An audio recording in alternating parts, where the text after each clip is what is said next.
From the time an American child reaches the 6th grade, they are taught that the key to success in life is to do well in high school so that they can get accepted to the best possible college. The better grades they get in high school, the better college they will have an opportunity to get into. They are taught that if they get into a great college and get their college degree, any type of job they desire in the field of their choice will be there waiting for them. After getting their dream job, they will be able to buy any car and house they desire, start their own family, and live the American dream. Most Americans today have an expectation of future economic success simply by obtaining a college degree. The entire purpose of elementary school is to prepare students for high school, and the entire purpose of high school is to prepare students for college. In fact, the U.S. now has hundreds of private college preparatory high schools that, at a cost of $25,000 per year, are supposed to increase students' chances of getting into a top-tier college. Students are taught to believe that if they don't go to college, they will be on a path to nowhere and will have no chance of ever building a successful career. Government regulations like No Child Left Behind have left grade and high schools in shambles. Instead of teachers having the freedom to think outside the box and use creative techniques to prepare their students for the real world, they are forced to be narrow-minded and teach with worthless information that will never help their students have successful careers. Today, there are no high schools left in America that teach students the knowledge necessary to start their own business, invent their own product, or even how to use the internet and other free resources to become educated about things without attending college. The annual cost to attend the average private four-year college in America today is $27,293, up 29% from 5 years ago during the 2005-2006 school year when the annual tuition cost $21,235. This does not include the cost of textbooks, which have tripled over the past decade. Colleges are now charging $200 for each single textbook that has no resale value because they put out new, slightly revised versions with a new name each year. The textbook publishers are even colluding with college bookstores to make custom textbooks so that students can't save money by buying them online. Colleges are getting kickbacks from publishers in order to destroy the used textbook market, which by itself is proof enough that college administrators are only interested in lining their own pockets and have no interest in helping their students.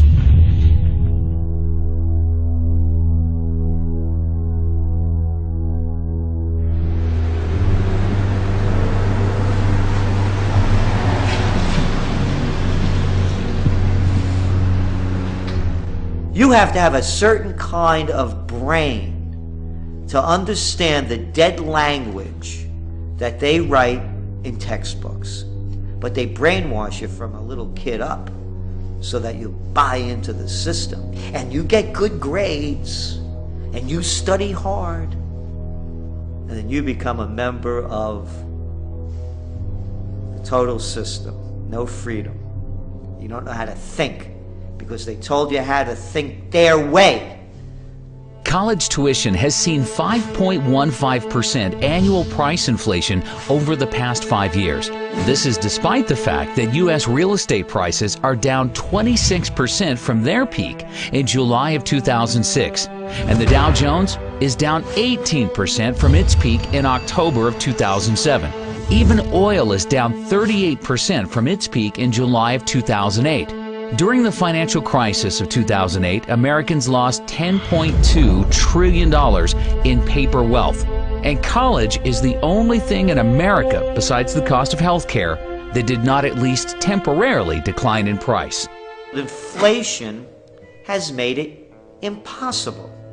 Again, when I was a kid, it wasn't, you never heard parents saying, we're planning and putting money away for your education because it's going to cost us $100,000 and we have to keep putting that money away so that when you graduate, not only will you not pay us back, you're not even going to get a job. Over just a 2-year period from December of 2007 through December of 2009, 8,363,000 jobs in America were lost, or 6.1% of total jobs. 1 year later, in December of 2010, thanks to the Federal Reserve and the U.S. government spending $4.6 trillion on bailouts, stimulus programs, and other government spending, 1.124 million jobs in America, or 0.9% of total jobs, had been recovered. That is over $4 million spent for each job created. As we move deeper into this Great Recession, that we believe as inflation continues to skyrocket, the reality of a Great Depression will come in, because people will realize that all that worthless money you have can't buy you much of anything. You're going to see more and more people, as they're already doing it, believing that by going to college, that's going to be their passport to the future. It's not what it used to be. A degree, a college degree, a BS, what does that buy you? And I love the mentality. The mentality is this, that corporations and businesses won't hire a person unless they get a degree. Not me. I don't care if you have a degree. It makes absolutely no difference. I want you to have a mind, be able to think for yourself and think on your feet, and be energetic and love what you're doing and have a passion in so many different other ways. Not to be able to just regurgitate what you're being told. And that's all it's come to. It's regurgitation. During an economic downturn, when Americans are losing their jobs, their primary instinct is to seek higher education in order to make themselves more attractive to potential employers and better position themselves to receive a job. However, how are Americans supposed to spend $27,293 per year for college when they have no savings or income to pay for it?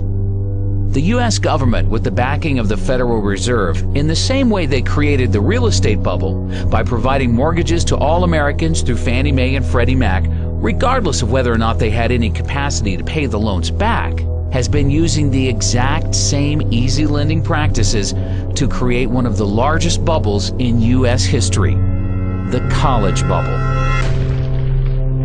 College students borrowed $106 billion in total student loans for the 2009-2010 school year, up from $96 billion in 2008-2009, $94 billion in 2007-2008, $87 billion in 2006-2007, and $83 billion in 2005-2006. Total student loan debt in the U.S. currently stands at $830 billion and now exceeds credit card debt.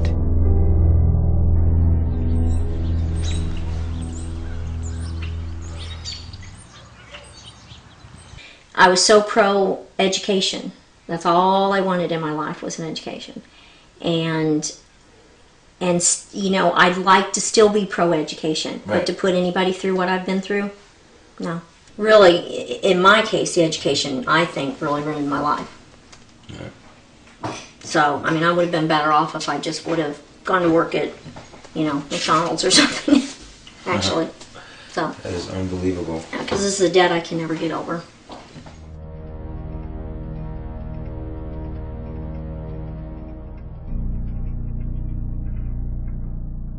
The U.S. government created Fannie Mae and Freddie Mac in order to make housing more affordable, but instead, their actions drove housing prices through the roof and made buying a house impossible for most Americans unless they took out no-money-down teaser loans with interest rates that substantially increased after a year or two.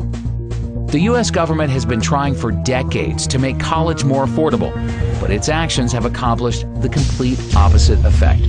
College is now impossible for most students to afford without getting deeply into debt to do so. All across the country, Americans are graduating college with mortgages before they even buy a house. When I graduated from my undergraduate degree, I had $300 in student loans that I owed. $300. you can hardly